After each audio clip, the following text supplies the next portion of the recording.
Wenatchee, Washington is a small American town with a rich and diverse history. A centennial city with a nationally registered historic downtown, the city gets its name from the Wenatchee tribe native to north central Washington.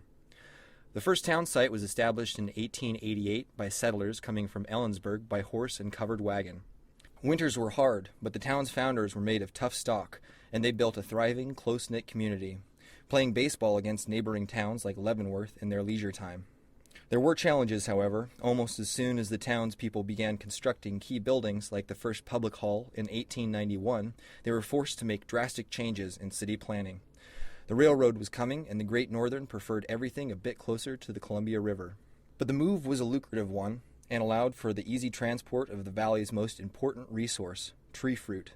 Throughout the 1900s, the city grew and fruit money fueled many ambitious building projects through the 20s, 30s, and 40s, resulting in the iconic downtown that makes Wenatchee the unique place that it is.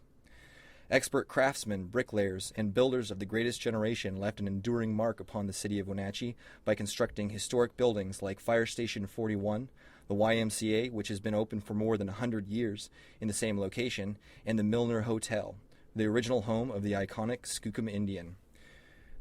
The Cascadian Hotel is probably the most famous building in town. In 1935, it played a part in American history when Elsie Parrish, a maid, sued for fair wages. The case went to the Supreme Court and it ruled in her favor, a landmark for women's rights. Some buildings are still there but vacant, like the Wells and Wade building downtown, and some, like the Liberty Theater, have been drastically altered. In the 50s and 60s, there was an aesthetic inquisition that left many beautiful buildings maimed. The historic Milner Hotel, also known as the Wenatchee Hotel, was truncated, and the beautiful Morris Building was covered in a two-tone yellow and white facade, but its original look was later restored.